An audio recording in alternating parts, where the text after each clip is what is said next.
Welcome to Aaravil சத்துமாவு வழங்கும் positivity. ஏன் அடுத்த ஒரு வருஷத்துக்கு தங்கம் வாங்காதீங்கன்னு பிரதமர் மோடி சொல்றாரு. இந்திய நாட்டுக்கிட்ட ஆர்பிஐ கிட்ட யூஎஸ் டாலர் ரிசர்வ் தெளிவு கொடுக்க மாட்டேங்கல. இப்போ வாங்காதீங்கன்னு சொன்னா எங்கேயோ அதில் ஒரு ஆபத்து ஏற்பட போகுது நினைச்சிடறாங்க. அப்போ என்கிட்ட இருக்கவே கூடாது அப்படிங்கிற முடிவு அவங்க என்ன நினைச்சாங்க, நீங்கள் நிறைய வாங்குறாங்களா போடுறா டாக்ஸ்ன்னு சொல்லி 9% டேக்ஸை ஓவர் நைட்டில் போட்டாங்க. கச்சா எண்ணெயை நம்ம யூஎஸ் டாலர் கொடுத்து தான் வாங்குறோம். எஸ், அதையும் கோல்டையும் யூஎஸ் டாலர் கொடுத்து தான் வாங்குறோம். Correct. அப்போ எனக்கு நான் இந்த காசுக்கு நகையை வாங்குறதுக்கு தங்கத்தை வாங்குறதுக்கு பதிலாக எண்ணெயை வாங்கிடுவேன். இன்னைக்கு தேதி என்ன தான் அதிகம் அப்படி. சார் என் வீட்டில் ஒரு பவுன் கூட இல்லை சார் அப்படின்னு நினைக்கிற ஒருத்தர், அவருக்கு அது அத்தியாவசியம் தானே. அடுத்த ஆக்ஷன் போய் இறங்கிட்டாங்க, 9% ஏற்றிட்டாங்க. இது என்ன பிரதிபலிப்பு எப்படி இருக்கும் நான் சொல்கிறேன். நான் முன்னாடி சொன்னது தான் இப்போவும் நான் திருப்பி சொல்கிறேன். கண்ணை மூடிட்டு 365 நாள் தங்க வாங்கணும், அதில் மாற்றுக்கிறதே கிடையாது. நிறைய பேர் பார்த்துருப்பீங்க, சைக்காலஜி ஆஃப் மணின்னு ஒரு புக்கு வந்து அரவிந்த் சாமி ட்ரெயின் பண்ணி விட்டுருந்தார். நான் ஒரு புதுசாக ஒரு புக்கு, இது தமிழர் எழுதின ஒரு புக்கு, ஆக்சுவலி இங்கிலீஷில் இருக்கும். அந்த புக்கு வந்து இப்போவும் கோல்டு அண்டர் வேல்யூ தான். நீங்கள் வாங்கணும்னு நினச்சிங்கன்னா வாங்கலாம்.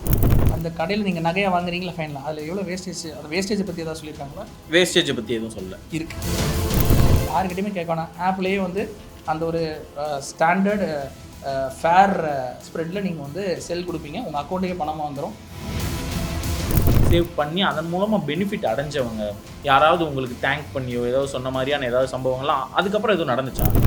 அகெயின் ஒரு அம்மாவோட ஸ்டோரி தான் எனக்கு ஞாபகம் வருது. அவங்களுடைய பொண்ணு வந்து எக்ஸ்கர்ஷன் போகணும். இந்த ஆட்டோ பேன்னு ஒரு ஆப்ஷன் இருக்குல்ல, அது எந்த அளவுக்கு ஹெல்ப்ஃபுல்லாக இருக்குது? அதை பற்றி என்ன சொல்லுங்கள்? இது மாதிரி இது எதுக்குன்னா, நாம் மறந்தாலும் நம்மளுடைய சேவிங்ஸ் நடந்துடணும்.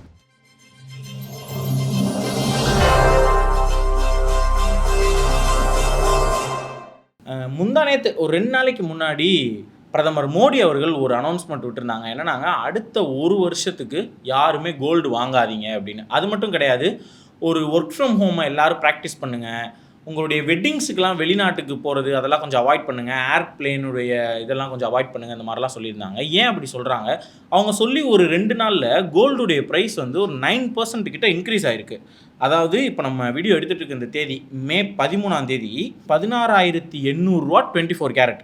அதே இது நேற்று மே 12 15,633, ஒரு 1,500 ரூபா கிட்ட இன்க்ரீஸ் இருக்குது. எதனால் இப்படி சடனாக இப்படி கோல்டு ப்ரைஸ் இன்க்ரீஸ் ஆகுது?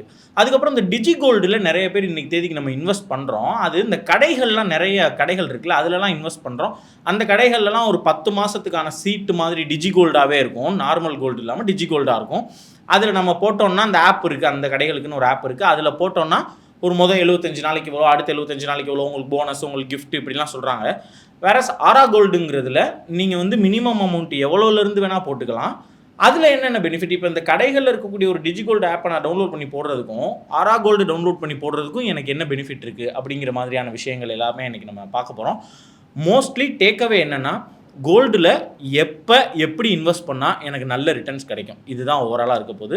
ஆரா கோல்டு ஃபவுண்டர் ஆனந்த் சார் நம்ம கூட இருக்காங்க. தேநீர் இடைவேளை நேயர்களுக்கு அறிமுகமே தேவையில்லை, தமிழக நேயர்களுக்கே அறிமுகம் தேவையில்லைன்னு நினைக்கிறேன்.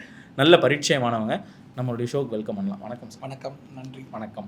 ஏக் சால் அப்படின்னு சொன்னார் மோடி அவர்கள், சொன்னாங்க. அதாவது ஒரு வருஷத்துக்கு சோனா, நான் ஒரு மாதிரி புரிஞ்சுக்க ட்ரை பண்ணேன், சோனா நகி அப்படிலாம் சொன்னாங்க. ஒரு தங்கம் வாங்காதீங்க அப்படிங்கிற, நானும் தருணம் தான் உட்காந்து அதை பார்த்துட்டு இருந்தோம்.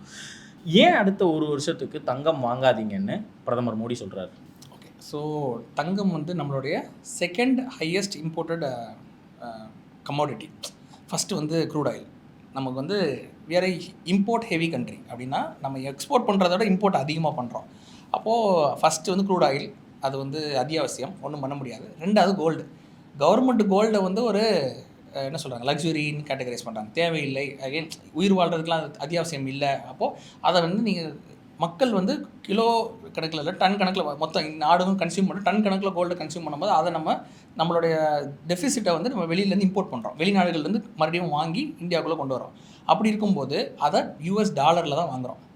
இந்திய நாட்டுக்கிட்ட ஆர்பிஐ கிட்ட யூஎஸ் டாலர் ரிசர்வ் காலியாயிடுச்சு கிட்டத்தட்ட. இல்லை, அதனால தான் வந்து ஒரு டிவியில் வந்து சொல்கிற அளவுக்கு ஒரு இஷ்யூனா இப்போ பார்த்துக்கோங்க.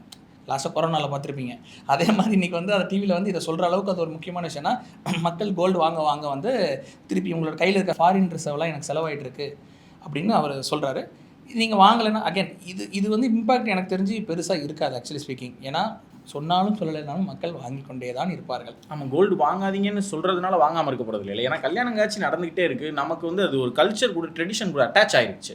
அதனால கோல்டை நம்ம வாங்குகிறோம். கரெக்ட். அவர் ஸ்பெசிஃபிக்காகவும் பண்ணி சொல்லியிருப்பார், கல்யாணத்துக்கு பர்ச்சேஸ் பண்ணுறதெல்லாம் 1 இயர் தள்ளி போடுங்கன்றார். பட் எனக்கு என்ன ஒன்று புரியுதுன்னா, அதில் எனக்கு என்ன உடன்பாடு இல்லைன்னா, 1 வருஷம் கழிச்சு இப்போ ரேட் ஏறி இருந்தால் இப்போ அன்னைக்கு ஒரு புது ரேட்டில் வாங்கும்போது மக்கள் தானே திருப்பி கஷ்டப்படும். ஆமாம். ஸோ நம்மளை வாங்கக்கூடாதுன்னு சொல்லிட்டு ஆனால் கவர்மெண்ட் வாங்கிட்டு தான் இருக்காங்க.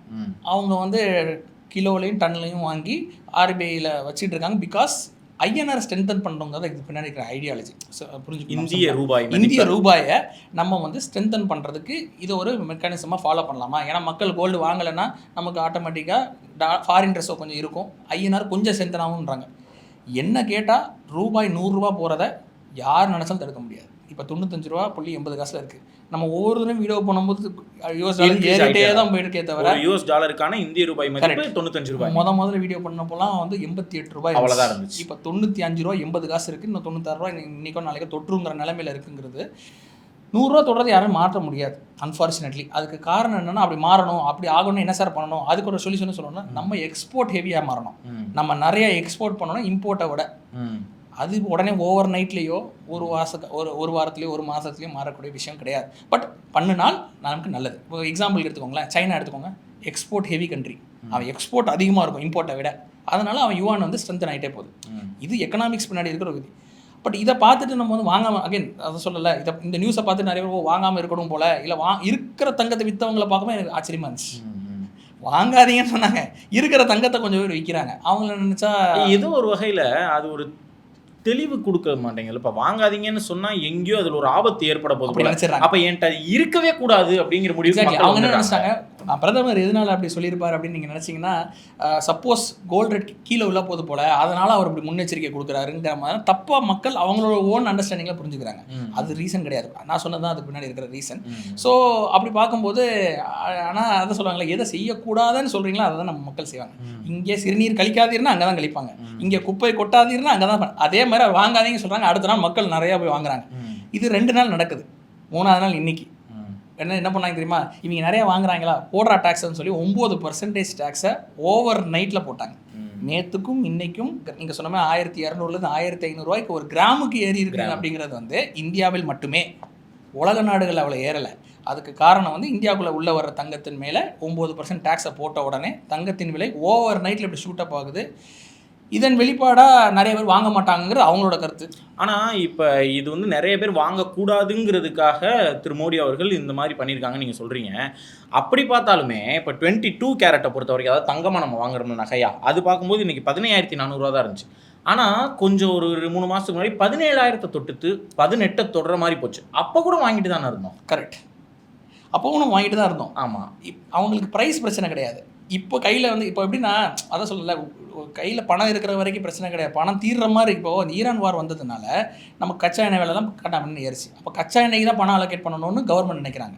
கச்சா எண்ணெயை நம்ம US டாலர் கொடுத்தா வாங்குறோம். எஸ், அதையும் கோல்டையும் US டாலர் கொடுத்தா வாங்குறோம். அப்போ எனக்கு நான் இந்த காசுக்கு நகையை வாங்குறதுக்கு, தங்கத்தை வாங்குறதுக்கு பதிலாக எண்ணெயை வாங்கிடுவேன், இன்னைக்கு தேதி எண்ணெய் தான் அதிகம் அப்படின்னு நினைக்கிறாங்க. இது அவங்களுடைய எதிர்பார்ப்பு. ஆனால் ஒரு காமன் பீப்புளாக நம்ம யோசிச்சு பார்த்தா அது சரின்னு கூட படுதில்லை. சரி, நான் 2 விஷயம் சொல்கிறேன். நீங்கள் சொல்கிற மாதிரி ஆடம்பரத்துக்கு அகேன், நான் வீட்டில் 2 கிலோ தங்கம் வச்சுருக்கேன் சார், நான் போய் 3வது கிலோ தங்கம் வாங்குறேன்னு சொல்கிறவங்களுக்கு அது ஆடம்பரம், எக்ஸஸ். சார் என் வீட்டில் 1 பவுன் கூட இல்லை சார் அப்படின்னு நினைக்கிற ஒருத்தர், அவருக்கு அது அத்தியாவசியம் தானே. சேவிங்ஸுங்கிறது அத்தியாவசியம் நான் சொல்கிறேன். கோல்டை நீங்கள் தனியாக பிரித்து எடுத்து நான் சொல்கிற மாதிரி, சார் எங்கள் வீட்டில் குடும்பத்தில் ஆல்ரெடி நாங்கள் 5 கிலோ தங்கம் வச்சுருக்கோம், 4 கிலோ தங்கம் வச்சுருக்கோம், நிறைய பேர் வந்து 4 கிலோ தங்கம் வச்சுருக்கோங்க. ரீசெண்டாக பாட்காஸ்ட்லாம் கொடுத்து நீங்கள் பார்த்துருக்க வாய்ப்பு உண்டு. அவங்கெல்லாம் வந்து எதுக்கு தங்கம்னு கேட்குறாங்க. சார் நீங்கள் 4 கிலோ வச்சுருக்கீங்க வீட்டில், அதெல்லாம் நீங்கள் அப்படி கேட்பீங்க. அங்கே வீட்டில் ஒருத்தன் வந்து 4 கிராம் கூட இல்லாமல் ஒருத்தர் இருக்கான். அப்போ அவனுக்கு கொடுத்து சேர்க்கணும். அவன் 1 வருஷம் கழிச்சு வாங்கினான்னா அன்றைக்கி கிராம் 18,000 20,000 தான். அப்போ அந்நேரம் யார் கொடுப்பா? அந்நேரம் வந்து சார் நீங்கள் தான் அன்றைக்கி வாங்காதீங்க சொன்னீங்க, இன்றைக்கி அந்த பேலன்ஸ் இருக்கிற அமௌண்ட் எனக்கு நீங்கள் தருவீங்கன்னா யாராவது தருவாங்களா? மாட்டாங்க. அப்போது நமக்கான விஷயங்களை நம்ம தான் செஞ்சுக்கணும். கவர்மெண்ட் நமக்கு சில விஷயங்கள் செஞ்சு தரும், நல்ல விஷயங்கள் செஞ்சு தருவாங்க. அதை தாண்டி நம்மளுடைய ஃபேமிலியை நம்ம தான் பார்க்கணும், அதை வேறு யாரும் வந்து பார்க்க மாட்டாங்க. ஸோ என்ன கேட்டால் சேவிங்ஸ் இஸ் மேண்டட்ரி, அதை ஸ்டாப் பண்ணக்கூடாது. ஸோ மீனிங் தங்கத்தை வாங்குறது குறைங்க அப்படின்னு சொன்னாங்கன்னா, நீங்கள் அந்த இப்போ கல்யாணம்னு எடுத்துக்கோங்க, கல்யாணத்துக்கு வாங்கினா 10 பவுன் 20 பவுன் 30 பவுன் அப்படி வாங்குவாங்க. அதை மேபி வாங்காதீங்கன்னு நான் சொல்லியிருக்கலாம். அண்ட் என்ன கேட்டால் அதோட ப்ரொப்போர்ஷன் ரொம்ப கம்மி. இப்போ அவர் சொன்னது இம்பாக்ட் வந்து ரீட்டைல் கஸ்டமர் சைட்லேருந்து பார்த்திங்கன்னா ரொம்ப குறைவு தான். ஏன்னா அதிகமாக வாங்கக்கூடியது வந்து இன்ஸ்டிடியூஷன்ஸ், பேங்க்ஸ் இவங்க தான் நிறைய வாங்குவாங்க. அவங்க தான் பெரிய கன்சியூமர். அவங்கள்ட்ட போய் நீங்கள் வாங்காதீங்கன்னு சொல்லியிருக்கலாம். மக்கள்கிட்ட சொன்னது வந்து அனாவசிய பரபரப்பு தான் ஏற்படுத்துச்சு ஃபஸ்ட்டு. அடுத்த ஆக்ஷன் போய் இறங்கிட்டாங்க, 9% ஏற்றிட்டாங்க. இதில் என்ன பிரதிபலிப்பு எப்படி இருக்குன்னு நான் சொல்கிறேன். உண்மையிலே வாங்குறது குறையுமான்னு கேட்டால் குறையாது. என்ன பண்ணுவாங்க தெரியுமா? கள்ள சந்தையில் வாங்குறது, ஃபாரின்லேருந்து யாராவது கொண்டு வரதுக்கு வந்து இனிமேல் நிறைய முயற்சிப்பாங்க ஆக்சுவலி. ஏன்னா அங்கேயும் இங்கேயும் 9% ஆல்ரெடி ஒரு ப்ரைஸ் டிஃபரன்ஸ் இருக்குது. உதாரணத்துக்கு துபாயை எடுத்துக்கோங்க, சிங்கப்பூர் எடுத்துக்கோங்க. நம்ம நாட்டை விட அங்கே தங்கம் விலை குறைவு. பிகாஸ் ஆஃப் அங்கே 6% நமக்கு டிஃப்ரென்ஸ் இருந்துச்சு. அதுக்கு மேலே இப்போ ஒரு 9%ங்கிறப்போ ஃப்ளைட்டு டிக்கெட்டை போட்டோம், போகிறோம், வாங்குகிறோம், வர்றோம். ஆளு கழுத்தில் ஒரு செயினை போட்டால் trip free, Singapore trip free. Correct தானே? ஸோ இந்த மாதிரி கால்குலேஷன் போட ஆரம்பிப்பாங்க. நான் சொல்ல வரேன், வெளிநாட்டு ட்ரிப்புக்கு போகாதீங்கிறது அவர் சொன்னார். அந்த நீங்கள் சொன்ன அந்த வரிசையில் ஒன்று வந்து வெளிநாட்டு ட்ரிப்பெல்லாம் இப்போ அவாய்ட் பண்ணுங்கள், இப்போ வேண்டாம். இப்போ போலன்னா $105 ஆகிடும். $105 அதுக்கப்புறம் நீங்கள் திருப்பி அதே வெளிநாட்டு ட்ரிப்பை எக்ஸ்ட்ரா காஸ்ட்டு கொடுக்குற மாதிரி தான் இருக்கும். அதான் நான் சொல்ல வரல. ஸோ இந்த மாதிரி இருக்கிற நிலமையில் என்ன பெஸ்ட் வழிமுறை, இப்போ நம்ம என்ன செய்யலாம் அப்படின்னு கேட்டிங்கன்னா, நான் முன்னாடி சொன்னது தான் இப்போவும் நான் திருப்பி சொல்கிறேன். கண்ணை மூடிட்டு 365 நாள் தங்கம் வாங்கணும். அதில் மாற்றுக்கிறதே கிடையாது. அது நீங்கள் எவ்வளோ வேணால் வாங்கலாம். அளவுக்கு அளவே கிடையாது. இவ்வளோ தான் வாங்கணும், அவ்வளோதான் வாங்கணும் இல்லை. உங்கள் விரலுக்கு ஏற்ற வீக்கம். என்னால் ஒரு நாளைக்கு $50 வாங்க முடியும் அப்படின்னு நினச்சா, அது பஃப் காசாக இருக்கும், டீ காஸ்ட்டாக இருக்கும், உள்ளே போட்டு நீங்கள் டெய்லி வாங்கிட்டு இருக்கணும். இந்த ஏறுது இறங்குது, இப்போ நீங்கள் 9% ஏறிச்சு, இதை பார்த்து நிறைய பேர் இன்றைக்கி வாங்கணும்னு நினச்சவங்க வந்து பயப்படுவாங்க, யோசிப்பாங்க. 9% ஆயிடுச்சு, குறைஞ்சோன்னு வாங்கிக்கலாம். குறைஞ்சோன்னு நம்ம ஒன்றும் இல்லை. ஒரு மாதத்துக்கு முன்னாடி நம்ம ஒரு வீடியோ பண்ணி மக்களுக்கு ஒரு விழிப்புணர்வு கொடுத்துருந்தோம். அந்நேரம் நான் சொன்னேன், இதுதான் அக்யூமுலேஷன் ஃபேஸ் நான் சொன்னேன். நம்ம தெளிவாக ஒரு மாதத்துக்கு முன்னாடி சொன்னப்போ வாங்கியிருந்தா அன்னைக்கும் இன்றைக்கும் கிராமுக்கு $2000 ப்ராஃபிட் இருந்திருக்கும். அது பண்ணலை. அகைன் அதை பண்ணணும். அதான் சொல்ல, நம்ம வாங்காமல் அந்த லாபம் கிடைக்காது. தங்கத்தோட விலையை மட்டும் பார்த்துட்டே இருந்ததுக்காக அந்த லாபம் கிடைக்கும்னு கிடைக்காது. ஸோ அகைன் இந்த டைனமிக்ஸ் எல்லாம் தெரிஞ்சுக்கணும் மக்கள். இப்போ நம்ம நிறைய வீடியோஸில் இந்த தெளிவுரையை மக்களுக்கு கொடுத்துருக்கோம். இதை வேறு எப்படி நான் தெரிஞ்சுக்கிறது, இந்த கோல்டு விஷயங்கள் பற்றியாக இருக்கட்டும் இல்லை இருக்குன்னா, நான் இப்போ ரீசெண்டாக ஒரு புக்கு வந்து படித்து எனக்கு பிடிச்சி மற்றவங்களுக்கு நான் சஜஸ்ட் பண்ணணும்னு நினைக்கிற ஒரு புக்கு. நீங்கள் நிறைய பேர் பார்த்துருப்பீங்க, சைக்காலஜி ஆஃப் மணின்னு ஒரு புக்கு வந்து அரவிந்த் சாமி ட்ரெயின் பண்ணி விட்டுருந்தார். நான் ஒரு புதுசாக ஒரு புக்கு, இது தமிழர் எழுதின ஒரு புக்கு, ஆக்சுவலி இங்கிலீஷில் இருக்கும். அந்த புக்கு வந்து RIP USD பெஸ்ட். ஸோ இந்த புக்கு வந்து மிஸ்டர் சண்முகநாதன் ஒரு ஆத்தர் எழுதியிருக்காரு. இவர் ஒரு தமிழ்நாட்டுக்காரர் தான். இந்த புக்கில் வந்து நம்ம பேசின சில விஷயங்களை வந்து இன்னும் டீட்டெயிலாக எழுதியிருப்பாங்க. எப்படி வந்து எக்கனாமி வந்து கோல்டு கூட டைப் ஆயிருக்கு, ஏன் வந்து கோல்டு அவசியம், ஏன் கோல்டு ஸ்டாண்டர்டை வந்து அவசியம்னு அவர் சொல்லியிருக்காரு. 1971 கோல்டு ஸ்டாண்டர்ட் எடுத்து விட்டாங்க. கரெக்டாக உங்ககிட்ட எவ்வளோ தங்கம் இருக்கோ அவ்வளோதான் ரூபா நோட் அச்சடிக்கணும்னு ஒரு கான்செப்ட் இருந்தது. அதை எடுத்து விட்டாங்க. இப்போ எவ்வளோ நாள் அச்சடிச்சனால தான் நமக்கு இந்த பிரச்சனை. அவர் என்ன சொல்கிறாருன்னா, இன்றைக்கி சப்போஸ் இருக்கிற மொத்த பிரிண்டட் மணி இருக்குல்ல, அது அச்சடிக்கப்பட்ட பணத்தை வச்சு கோல்டை நீங்கள் ரீவேல்யூ பண்ணிங்கன்னா, கோல்டு ஏன்னா நம்ம கோல்டை விட அதிகமாக நோட்டு அச்சடிச்சிட்டோம். அப்போ இப்போ கோல்டை ரீவேல்யூ பண்ணோன்னா அப்படின்னா ஒரு கிராமின் விலை $62,000 ஒரு கிராம் இருக்கணும். இன்றைக்கி ரேட்டுக்கு அவ்வளோ இருந்தால் தான் அந்த சமநிலை அடையும். தங்கமும் ரூபா நோட்டு அச்சடிச்சு இருக்கிறது இதுவும் ஈக்குவல்னு வரும். அந்த நிலைமையில் இருக்கான்னு கேட்டிங்கன்னா 62,000 இல்லை. இப்போது நம்ம பேசுகிற டைமில் நீங்கள் சொன்னால் 18,800 அந்த ரேஞ்சில் இருக்குன்னு வச்சுக்கோங்களேன். ஸோ இப்போவும் கோல்டு அண்டர் வேல்யூடு தான். நீங்கள் வாங்கணும்னு நினச்சிங்கன்னா வாங்கலாம். உங்கள் தேவைக்கு வாங்கிக்கோங்க. தயவுசெய்து வாங்காதீங்கன்னு சொல்கிறாங்கிறக்காக வாங்காமல் இருக்கணும்னு அவசியம் கிடையாது. ஃபைன். இப்போ இதெல்லாமே நம்ம பேசி முடிச்சிட்டோம். எனக்கு இப்போ ஆரா கோல்டு பற்றி நான் கேட்குறேன். நீங்கள் சொல்கிறீங்க 365 நாள் வாங்கலான்னு. ஆரா கோல்டில் நீங்கள் ஒரு ஆப்ஷன் கொடுக்குறீங்க, $10 கூட வாங்கிக்கலாம் அப்படின்னு சொல்லிட்டு. இப்போ மக்கள் வந்து டிஜி கோல்டில் வாங்கும்போது, இப்போ கடைன்னு எடுத்துக்குவோம். இப்படி போயிட்டு நான் வர்றேன், ஒரு கடை இருக்குது அப்படின்னா, இந்த தங்க நகைக்கடை வீதி அப்படின்னே சொல்லுவாங்க. இப்போ நகைக்கடை வீதின்னு எங்கள் மதுரையில் தான் இருக்கும். ஊருப்பட்ட கடை இருக்கும்.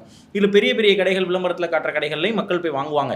நிறைய பேர் என்ன செய்வாங்கன்னா, பாரம்பரியமாக ஒரு தட்டை வாங்கியிருப்பாங்க. அவர் சின்ன நகைக்கடை வச்சதுலேருந்து இப்போ கொஞ்சம் பெரிய நகைக்கடை அந்த மாதிரியும் வாங்குவாங்க. நிறைய நகைக்கடைகள் இருக்கும். அப்போ அவங்களுக்கு ஆப்ஷன் இருக்குது, நிறைய இடத்துல போய் வாங்கிடுறாங்க. இப்போ அதே மாதிரியான விஷயம் டிஜி கோல்டுக்கும் வந்துருச்சு. நிறைய நகை கடைகள் வந்து இப்போ நீங்கள் ஆரா கோல்டு ஆப் வச்சுருக்கிற மாதிரியா அவங்களும் ஆப் வச்சுருக்காங்க. அந்த ஆப்பை வச்சு அவங்க சில ஸ்கீம்ஸ் எல்லாம் கொடுத்து ஒரு ஸ்கீம்ஸும் எந்தெந்த மாதிரி நாங்கள் உங்களுக்கு வந்துட்டு பெனிஃபிட் தரோம் அப்படிங்கிறது எல்லாமும் அவங்க சொல்கிறாங்க. இப்போ அதில் நான் பேர் எடுக்கலை, ஆனால் ஒரு சில கடைகளில் என்ன மாதிரி கொடுக்குறாங்கன்றத சொல்கிறேன்.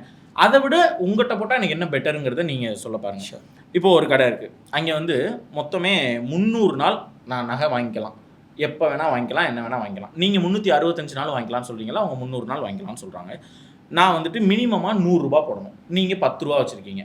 அந்த $100 மொதல் 75 நாளில் நான் எவ்வளோ காசு போட்டாலும் எனக்கு அந்த காசுலேருந்து 7% அதிகமாக அவங்க கொடுக்குறாங்க. சரி, இப்போ நான் $1000 போடுறேன்னா $1070 நான் கோல்டு வாங்கிக்கலாம்.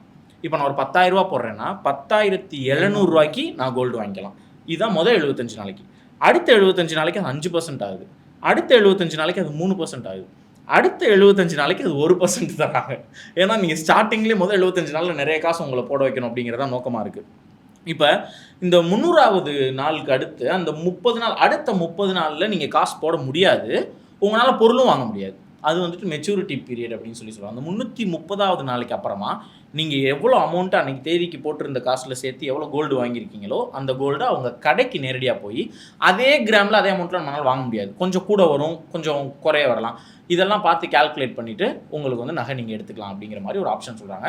அது கொஞ்சம் நிறைய அமௌண்ட்டுக்கு நம்ம வாங்குறோன்ற பட்சத்தில் ஒரு பேகு இல்லை ஏதாவது ஒன்று கிஃப்டெல்லாம் கொடுக்குறாங்க. இப்போ ஒரு கேள்வி, அந்த கடையில் நீங்கள் நகையாக வாங்குறீங்களா ஃபைனலாக, அதில் எவ்வளோ வேஸ்டேஜ், அந்த வேஸ்டேஜை பற்றி எதாவது சொல்லியிருக்காங்களா? வேஸ்டேஜை பற்றி எதுவும் சொல்ல இருக்கும், அதை பற்றி நான் சொல்லுவேன். ஜிஎஸ்டியும் இருக்கும். எஸ், ஜிஎஸ்டி கட்டாயம் உண்டு, அதில் வேஸ்டேஜ் உண்டு. அகெயின் நீங்கள் அந்த 335வது நாள் இந்த போட்டிருக்காங்க வேல்யூ எம்சி வேஸ்டேஜ் பே பண்ணணும்னு கரெக்டுங்களா? அப்போ நான் இதில் என்ன சொல்ல, நீங்கள் சொன்ன மாதிரி 7% ஃபஸ்ட்டு 75 நாள் அப்படிலாம் நீங்கள் எல்லாம் கால்குலேட் பண்ணிங்கன்னா அந்த மொத்தம் 300 நாளைக்குள்ள ஏபிஒய் அப்படின்னு சொல்லுவாங்க, ஓகேங்களா, ஆனுவல் பர்சன்டேஜ் ஈல்டு. அதை எடுத்திங்கன்னா சுமாராக 3.5% வரும். மொதல் 75 நாளைக்கு தான் 7%, வருஷம் ஃபுல்லாக 7% கிடையாது. அதை நம்ம புரிஞ்சுக்கலாம். மக்கள் என்ன நினச்சிக்கிறாங்க, 7% நினைக்கிறாங்க. 7% வருஷம் ஃபுல்லாக கொடுத்தா தான் 7%. மொதல் 75 நாள் மட்டும் கொடுத்தா அது வந்து 7% கிடையாது. ஸோ நீங்கள் கால்குலேட் பண்ணி அந்த பார்த்தீங்க அப்படின்னா அதோட ஆவரேஜ் வந்து உங்களுக்கு 3.5% கிட்ட தான் வரும், ஓகேங்களா? அப்போது நீங்கள் வந்து ஏன் உங்களுக்கு வேஸ்டேஜில் அப்போ டிஸ்கவுண்டே கிடையாது? வேஸ்டேஜ் வந்து உங்களுக்கு ஃபுல் காஸ்ட், மீனிங் நீங்கள் போய் எந்த நகை வேணால் சூஸ் பண்ணுங்கள், அது 20% நீங்கள் கட்டணும். ஆமாம், நீங்கள் எவ்வளோ வட்டி வாங்கியிருக்கீங்க, ஆவரேஜ் ஏபிஒய் நான் சொல்கிறேன் 3.5% வாங்கியிருக்கீங்க. 20%ல் 3.5% கழிச்சிங்கன்னா 16% நீங்கள் திருப்பியும் கெட்டி தான் அந்த நகை வாங்குற மாதிரி இருக்குது, ரைட்டுங்களா? அப்போது என்ன கேட்டால் 16% திருப்பி உங்களுக்கு வேஸ்டேஜ் தானே ஆகுது. அந்த 16% வந்து நீங்கள் வந்து எடுத்துக்கோங்களேன், 100க்கு 16.5 கிராம் கொடுத்து தான் திருப்பி அந்த நகையை வாங்கிட்டு வரீங்க. இங்கே ஆரோகோல்டில் என்ன எடுத்துக்கோங்க, நீங்கள் அந்த 16 கிராம் வீட்டுக்கு எடுத்துகிட்டு போயிருங்க, 2 பவுன் உங்களுக்கு தானே. இதுதான் டிஃப்ரென்ஸ் ஃபஸ்ட்டு. ரெண்டாவது வந்து அங்கே நீங்கள் வந்து அதான் சொல்லலை, நகையாக வாங்கும்போது இதுக்கு வந்து நீங்கள் அந்த மாதிரி போட்டு தான் வாங்கணும்னு அவசியம் இல்லை. 3.5% நீங்கள் பேங்க்கில் போட்டீங்கன்னு வச்சுக்கோங்களேன், அது 7% கொடுத்துரும். அங்கே நீங்கள் 3 தான் உங்களுக்கு கிடைக்குது. ரெண்டாவது என்னன்னா, ஒரே ஒரு டிஃப்ரென்ஸ் என்ன, அது நீங்கள் கிராம் ரேட்டில் அவங்க எடுத்துப்பாங்கங்கிறது சொல்கிறதுனால அது ஒரு இதுன்னு, அது ஒரு பெனிஃபிட்டாக அவங்க சஜஸ்ட் பண்ணுறாங்க. என்ன கேட்டால் அதில் லாக்இன் பீரியட் இருக்குது. ஓகேங்களா? நீங்கள் நீங்கள் சொன்ன மாதிரி 75 நாளில் நிறையா போடணும்னு சொல்லி 1 லட்சமே நீங்கள் போட்டிங்க, 4வது மாதமோ 5வது மாதமோ உங்களுக்கு அவசரமாக பணம் தேவைப்படுது, போய் அந்த 1 லட்ச ரூபா உங்களால் எடுக்க முடியாது. 11 மாதம் கழிச்சு வாங்க சார்மாங்க. அப்போது உங்கள்கிட்ட பணம் ஷார்ட்டேஜாக இருக்குங்கிறதுக்காக நீங்கள் வெளியில் கடன் வாங்கினீங்கனாலும் உங்களோட பெனிஃபிட் இல்லை, அது மொத்தமாக சாப்பிட்றோம். கரெக்ட், ரைட்டா? இங்கே லாக்இன் பீரியடே கிடையாது. இன்றைக்கி வாங்குறீங்க, நாளைக்கே எடுத்துக்கோங்க, அந்த பெனிஃபிட் இருக்குது. நீங்கள் நினச்சா வாங்கலாம், நினச்சா விற்கலாம், நினச்சா வீட்டுக்கு டெலிவரி எடுத்துக்கலாம். ரொம்ப சிம்பிளாக இருக்கா? இங்கே வந்து ஆப்ளிகேஷனே கிடையாது, இவருக்கு ஃபோன் பண்ணி கேட்கணுமா. நீங்கள் ஒன்றும் இல்லை, அந்த ஒரு எக்ஸாம்பிள் நான் எடுத்துக்கிறேன். நீங்கள் ஃபைனலாக 11 மாதங்கள் நகை வாங்கிட்டீங்க, ஆனால் ஆக்சுவலி உங்களுக்கு பணம் தேவைப்படுதுன்னு வச்சுக்கோங்க. நகையை வாங்கிட்டு திருப்பி அந்த நகையை போய் விற்றீங்கன்னா உங்களுக்கு அங்கே லாஸ் ஆகும். ஆமாம், திருப்பி கம்மியாக கிடைக்கும். திருப்பி அதை வாங்கி நீங்கள் பணமாக தான் உங்களுக்கு வேணும்னா என்ன பண்ணுவீங்க? இங்கே அப்படி கிடையாது. நீங்கள் பணமாக வேணும்னா யாருக்கிட்டையுமே கேட்கணும். ஆப்லேயே வந்து அந்த ஒரு ஸ்டாண்டர்டு ஃபேர் ஸ்ப்ரெட்டில் நீங்கள் வந்து செல் கொடுப்பீங்க, உங்கள் அக்கௌண்ட்டுக்கே பணமாக வந்துடும். அங்கே போய் நீங்கள் வந்து அந்த தங்கையை தூக்கிட்டு ஒருத்தரையாக போகணும். யார் அதிக பணம் கொடுக்குறாங்க, ஒருத்தனை போனீங்கன்னா ஒருத்தர் ஒரு ரேட் சொல்லுவான், இன்னொருத்தர் ஒரு ரேட் சொல்லுவான். அங்கே ஆவரேஜ் ஸ்ப்ரெட் எடுத்து பார்த்தீங்கன்னா ஈஸியாக 6-8% கழிச்சிட்டு தான் கொடுப்பாங்க. அப்போது பெனிஃபிட்டு நீங்கள் சொன்னது எல்லாமே அங்கே அடிபட்டு போயிடும். அந்த 3.5% அங்கே போயிடுது. ஃபைனலாக அந்த கோல்டோட அப்ரிசியேஷன் ஒரு பர்சன்டேஜ் இருக்கும், அதுவும் நீங்கள் விற்கும் போது போயிடும். ஸோ கூட்டி கழிச்சு பார்த்தீங்கன்னா நீங்களே பணமும் கொடுத்து நீங்களே ஃபைனலாக கொண்டு போய் அந்த 16% கொடுத்து வாங்குற மாதிரி ஒரு சினாரியோ வந்துடுது. லாபம் யாருக்குன்னு கேட்டிங்கன்னா மக்களுக்கான்னு கேட்டால் இல்லை. இங்கே வந்து நான் சொன்னேன், ஜனவரி 1 நீங்கள் 1 கிராம் வாங்கி வச்சிட்டிங்க, டிசம்பர் 31 அது வந்து 2 மடங்கு ஆயிடுச்சு வச்சுக்கலாம் ஒரு அசம்ஷனில். அது மாதிரி 2 உங்களுக்கு தான். இதுதான் டிஃப்ரென்ஸ். ஸோ நகையாக வாங்குறதுங்கிறது வந்து எப்படி சொல்கிறது, தேவைக்கும் கல்யாணத்துக்கோ எதுக்கோ நம்ம வாங்கிக்கலாம். அப்படி பண்ணுறதுக்கும் ஆப்ஷன் எங்ககிட்ட இருக்குது. அதுக்கும் நாங்கள் வந்து ஒரு பைலட் ப்ரோக்ராம் லான்ச் பண்ணியிருக்கோம். அப்படின்னா என்னன்னா, இப்போ நம்ம பேசினதுக்கு அப்புறமா, ஏன்னா நகை இல்லைங்கிறனால அதை பற்றி நான் பேசவே இல்லை, நீங்கள் ஒரே ஒரு டாலர் மட்டும்தான் ஒன்று வச்சுருந்தீங்க. கரெக்ட். ஏன்னா பேங்க்லாம் போயிட்டு அதை வச்சா காசு கொடுப்பாங்கன்னு சொல்லிட்டு நம்மளுடைய நிறைய கஸ்டமர்ஸின் விருப்பம் என்னன்னா, சார் உங்ககிட்டே நான் காயின் வாங்கிட்டேன், டாலர் வாங்கிட்டேன், நகையும் நீங்கள் செய்ய முடியுமான்னு கேட்டாங்க. யோசிச்சு பார்த்தோம், ஒய் நாட் கஸ்டமர்ஸ் கேட்குறாங்க செஞ்சு கொடுக்கலாம்னு சொல்லி ஒரு ட்ரையல் மாதிரி நாங்கள் ஸ்டார்ட் பண்ணோம். ஸோ ஆர்டர் பேசிஸில் தான் செய்வோம். நாங்கள் வந்து அப்ரண்ட்டாக செஞ்சு அடுக்கி வச்சுட்டு விற்கிற மாதிரி இல்லாமல் கஸ்டமர்ஸோட கோல்டே கொடுப்பாங்க. அதை வச்சு வாங்கி நாங்கள் ஜாப் ஒர்க் மாதிரி நாங்கள் அதை உருக்கி ஆபரணமாக மாற்றி கொடுக்கும்போது என்ன பெனிஃபிட் நான் சொல்கிறேன். நீங்கள் கேட்ட இதே கேள்விக்கு நான் வரேன். சரி எனக்கு நகை தானே சார் வேணும், அப்போ அங்கே போய் நான் அப்படி கெட்டி தானே ஆகணும், ஆரோகல்ல எனக்கு வந்து வெறும் கோல்டாக தானே இப்படி கிடைக்கும். இல்லை எங்ககிட்ட ஆபரணமாக கிடைக்கும். இப்போ என்ன புதுமையாக இருக்குது. ஆக்சுவலி ஆரோகல்ல எனக்கு தெரியாது, இந்த அப்டேட் எனக்கு தெரியாது. இது நீங்கள் ஆப்புக்குள்ளே பார்த்தாலும் பை ஜுவல்லரி அட் லோவஸ்ட் ப்ரைஸ்னு ஒன்று போட்டு அதில் நாங்கள் இப்போ எப்படி வச்சிருக்கோம், டேரெக்டாக வாங்குற மாதிரி வைக்காமல் ஒரு ஃபார்ம் ஃபில் பண்ணுவீங்க. நீங்கள் ஃபார்ம் ஃபில் பண்ணி எங்கள் டீம் உங்களுக்கு கால் பண்ணி உங்களுக்கு என்ன வேணும்னு கேட்பாங்க. சரி நீங்கள் வேணுங்கிறத ஃபோட்டோ அமைச்சாலும் சரி, இல்லை உங்களுக்கு யாராவது அது உங்கள் சொந்தக்காரங்களோட என்ன டிசைன் வேணுமோ நீங்கள் அதை எடுத்து கொடுத்தீங்கன்னா அதை வந்து அப்படியே தத்ரூபமாக நாங்கள் வந்து ரெப்ளிகேட் பண்ணி உங்களுக்கு நாங்கள் செஞ்சு கொடுப்போம். என் நகையை வச்சு, உங்கள் நகை உங்கள் தங்கத்தை வச்சே. ஸோ இப்படி என்ன உங்கள் தங்கத்தை வச்சு. ஸோ இது எப்படி உங்களுக்கு பெனிஃபிஷியல் நீங்கள் கேட்கலாம். ஒரு உதாரணத்துக்கு நான் சொல்கிறேன். இது நாங்கள் உங்களுக்கு செஞ்சு அப்படியே கொடுக்குறதுனால எங்களுடைய ஓன் மேனுஃபேக்சரிங்கில் செஞ்சு கொடுக்கும்போது எங்களுக்கு காஸ்ட் வந்து அந்தளவுக்கு கிடையாது. ஏன்னா நீங்கள் கேட்குறதுனால தான் நாங்கள் உருக்கி செய்ய போகிறோம். எங்களுக்கு லேபர் காஸ்ட் மட்டும் தான். ஸோ கடைகளில் வாங்குறதை விட பாதி விலையில் உங்களால் வாங்கிட முடியும். அப்படின்னா உதாரணத்துக்கு நான் சொன்னேனே அந்த 16% ஒன்று வந்துச்சு அப்படின்னு சொன்னேன். எங்ககிட்ட வாங்கும்போது அது 8% உங்களுக்கு கிடைக்கும். இதை நாங்கள் ஒரு வேல்யூ ஆடட் சர்வீஸாக இன்றைக்கி கொடுத்துட்ருக்கோம்.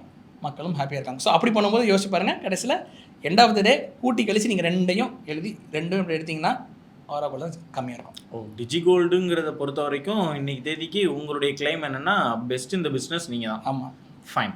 இப்போ எனக்கு என்ன இதுக்கு அடுத்து ஒரு கேள்வி வருதுன்னா, நம்ம லாஸ்ட் டைம் பேசும்போது முதல் தடவை பேசும்போது ஒரு ஆட்டோக்காரருடைய ஒரு ஸ்டோரி சொன்னீங்க, ஒரு ஸ்கூல் சைல்டுடைய ஒரு ஸ்டோரி சொன்னீங்க. அந்த மாதிரி ஏதாவது ரொம்ப சின்ன அமௌண்ட்டை ஒரு 15 ரூபா 20 ரூபான்னு பெட்டி கேஷை நமக்கு ஒரு சின்ன சின்ன பாக்கெட் மணி எல்லாம் சேவ் பண்ணி அதன் மூலமாக பெனிஃபிட் அடைஞ்சவங்க யாராவது உங்களுக்கு தேங்க் பண்ணியோ ஏதாவது சொன்ன மாதிரியான ஏதாவது சம்பவங்கள்லாம் அதுக்கப்புறம் எதுவும் நடந்துச்சா? நிறையா இருக்குது. அதை எப்படி சொல்ல நான் தான் சொல்லலை. நான் டெய்லி வந்து 1 மணி நேரம் கஸ்டமர்ஸ்ட்டை பேசுவேன். ரெகுலராக டெய்லி வந்து ஒரு ஷெடியூல். மதியம் லஞ்ச் முடிச்சுட்டு ஒரு 2 மணிலேருந்து 3 மணி இல்லை 3 மணி 4 மணி நான் ஒரு ஷெடியூல் போட்டு ரெகுலராக வந்து நான் வந்து கஸ்டமர்ஸ் கால்ஸ்னு எனக்கு அலோகேட் பண்ணுவாங்க என் டீம். இவங்ககிட்டலாம் நான் பேசினா நல்லா இருக்குங்கிறது. அவங்ககிட்ட நான் டேரெக்டாக பேசும்பொழுது இந்த மாதிரி என்னால் 100 ஸ்டோரிஸ் சொல்ல முடியும். பட் அகெயின் நீங்கள் கேட்டனால அந்த ஆட்டோ டிரைவர் எனக்கு வந்து முதல்ல கிடைச்ச வேலிடேஷன் அது. அந்த மாதிரி இப்போ நீங்கள் ரீசெண்டாக கேட்டிங்க அப்படின்னா அகெயின் ஒரு அம்மாவோட ஸ்டோரி தான் எனக்கு ஞாபகம் வருது. அவங்களுடைய பொண்ணு வந்து எக்ஸ்கர்ஷன் போகணுமா ஸ்கூல் டூர் எக்ஸ்கர்ஷனுக்கு அப்பாட்ட கேட்குறாங்க. அப்பாவால் முடியல, டைட்டுமா வேண்டான்றாங்க. நம்மளுக்கே தெரியும், எனக்கே நல்லா ஞாபகம் இருக்குது. நான் ஸ்கூல் டூர் போகும்போது நம்ம மட்டும் போகல கிளாஸ்லங்கிறப்போ அது எவ்வளோ ஒரு வழியாக இருக்கும்னு எனக்கு நல்லா தெரியும்.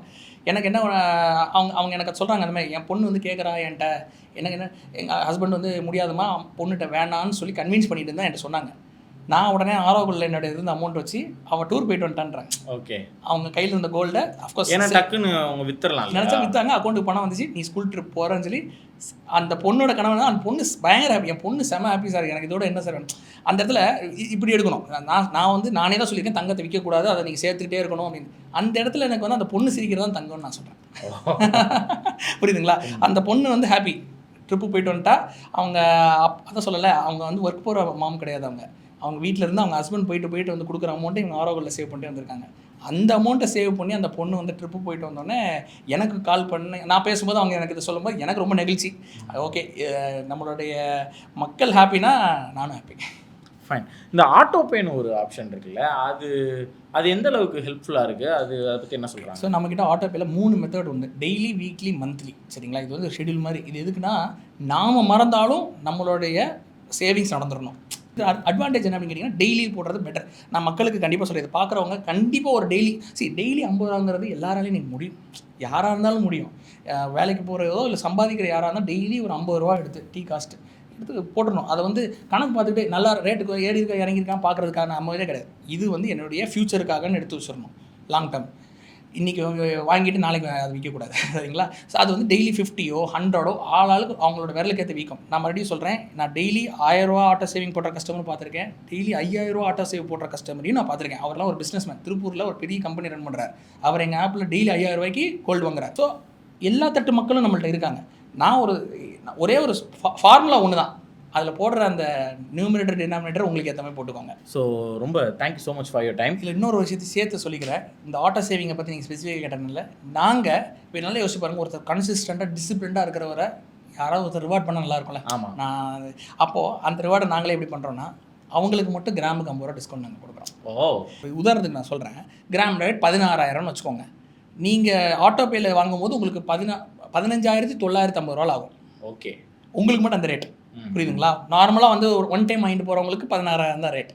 நீங்கள் ஆட்டோ பேல இருக்கீங்க, நீங்கள் டிசிப்ளின்டாக இருக்கீங்க, உங்களுக்கு அந்த ஒரு இது நீங்கள் கூட்டி கழிச்சு பார்த்தீங்கன்னா ஒரு வருஷம் முடியுமோ உங்களுக்கு ஒரு 0.5% எக்ஸ்ட்ரா கிடைக்கும். இது எங்கள் சைட்லேருந்து நாங்கள் வந்து ரிவார்ட் பண்ணணும்.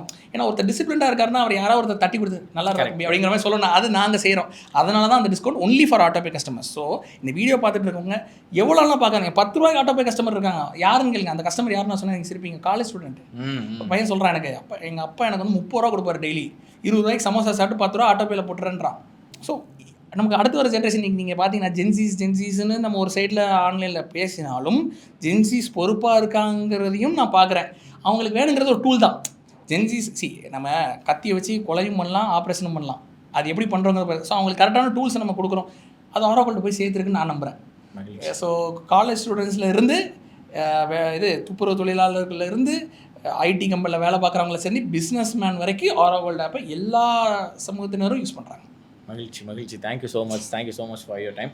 ஃபார் அ மினிட் லாஸ்ட்டாக நேயர்கள்ட்ட நீங்கள் ஏதாவது பேசணும். அதுதான் இப்போ நீங்கள் பேசுனது நான் நினைக்கிறேன். But still if you want to say something I can speak.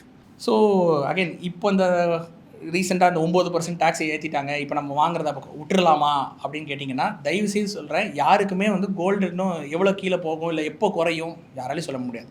Best option என்னென்னா ஜஸ்ட் கன்சிஸ்டன்சி பீட்ஸ் எவ்ரிதிங். அப்படின்னா என்ன அர்த்தம்னா, நீங்கள் கன்சிஸ்டண்ட்டாக டெய்லி ஒரு சின்ன அமௌண்ட்டுக்கு இன்வெஸ்ட் பண்ணிடுங்க. ரேட்டே பார்க்காதீங்க, கண்ணை மூடிட்டு இன்வெஸ்ட் பண்ணிங்கன்னா அது கட்டாயமாக காம்பவுண்ட் ஆகி ஒரு பாயிண்ட் ஆஃப் டைமில் உங்களுக்கு பெனிஃபிட் கொடுத்தே ஆகும். ஏன்னா gold is directly proportional inflation.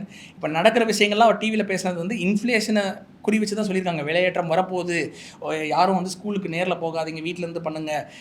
இது எல்லாத்தையுமே அவர் வந்து தள்ளி போட சொல்கிறதுக்கான காரணம் வந்து இன்ஃப்ளேஷனுங்கிற ஒரு முக்கியமான விஷயம். அந்த இன்ஃப்ளேஷனில் இப்போ நம்ம எப்படி பாதுகாத்துறாங்கன்னா, அன்ஃபார்ச்சுனேட்லி அவர் செய்யக்கூடாதுன்னு சொன்னால் நம்ம செய்ய வேண்டிய சுச்சுவேஷன் தான். அதில் காப்பாற்றுறதுக்கான வழியுமே தங்கத்தை வாங்கி வச்சுட்டிங்கன்னா நீங்கள் சேஃப். ஸோ அதுக்கு ஆரோகோல்டு ஒரு டூலாக உங்களுக்கு கண்டிப்பாக பயன்படும். நீங்கள் 10 ரூபாயில் அந்த டீ குடிக்கிற காசுலேருந்தே நீங்கள் வந்து ஈஸியாக வந்து கோல்டு வாங்கிக்கிற மாதிரி ஒரு ஆப் வந்து நாங்கள் கஷ்டப்பட்டு பில்ட் பண்ணி தான் உங்களுக்கு நாங்கள் அதை கொடுத்துருக்கோம். நீங்கள் தாராளமாக அதை வந்து கீழே டிஸ்கிரிப்ஷன்லேயோ இல்லை ப்ளே ஸ்டோர் ஆப் ஸ்டோர் ரெண்டுலேயுமே இருக்குது. தாராளமாக பயன்படுத்தி பாருங்கள். 1 கிராம் வாங்கி பாருங்கள். 1 கிராம் வாங்கி ஒரு பானை சோறுக்கு ஒரு சோறு பதங்கிற மாதிரி நீங்கள் 1 கிராம் வாங்கி டெலிவரி வாங்கி உங்களுக்கு எக்ஸ்பீரியன்ஸ் பாருங்கள். நல்லா இருந்தால் இன்னும் பயன்படுத்துங்க. நல்லா இருந்தால் இன்னும் நிறைய பேருக்கு சொல்லுங்கள். அவங்க ஆஃபீஸில் அவங்க பயன்படுத்தி நல்லா இருக்குங்கிறனால அவங்க என்டையர் ஆஃபீஸில் இருக்க எல்லா ஸ்டாஃபுமே ஆரோகோல்ட் யூஸ் பண்ணுறாங்கிறது என்னோட பெருமை. எனக்கு ஒரு பெருமையாக இருக்குது. ஆக்சுவலி ரொம்ப நன்றி. நன்றி. Thank you so much. யூஸ்வலாக ஆனந்த் சார் வந்தால் மட்டும் எனக்கு இந்த ஹோஸ்ட் வேலையே கிடையாது, ஆங்கர் வேலையை நான் பார்க்க தேவையில்லை. ஏன்னா எல்லாருமே அவங்களுடைய கெஸ்ட் பேசுவாங்க, பேசி முடிச்சுட்டு தேங்க்யூ சொல்லிட்டு போயிடுவாங்க. அவர் நிறைய தடவை வந்து பேசி அவருக்கு அவர் சொந்த ஸ்டுடியோ மாதிரி பழக்கமாயிருச்சு. அவர் சொன்ன மாதிரி உண்மைதான். நிறைய பேர் நம்ம ஆஃபீஸ்லேயுமே பயன்படுத்துகிறாங்க, நிறைய பேர் பயனடைஞ்சிட்டு இருக்காங்க. நிறைய பேர் வெளியிலேருந்து யூஸ் பண்ணுறவங்க கூட நீங்கள் இதெல்லாம் பேசுனீங்களா, இது எனக்கு ஹெல்ப்ஃபுல்லாக இருக்குது அப்படிங்கிறத தான் சொல்கிறாங்க. சாருமே சொல்லிட்டாரு, அகைன் நானும் சொல்கிறேன்.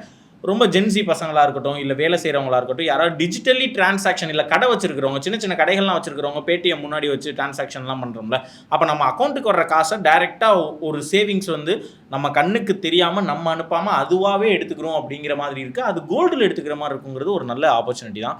ஸோ ஆரோகோல்ட் பயன்படுத்தி பாருங்கள், நிச்சயமாக ஹெல்ப்ஃபுல்லாக தான் இருக்கும்னு நானுமே உறுதியாக நம்புகிறேன். டிஸ்கிரிப்ஷனில் டீட்டெயில்ஸ் இருக்குது. இதே மாதிரி இன்னொரு நல்ல பாசிட்டிவிட்டி நிகழ்ச்சியில் உங்கள் அனைவரையும் சந்திக்கிறேன். நன்றி. தங்கப்பூவே உன் கண்ணாலத்தான் நின்னே நானே.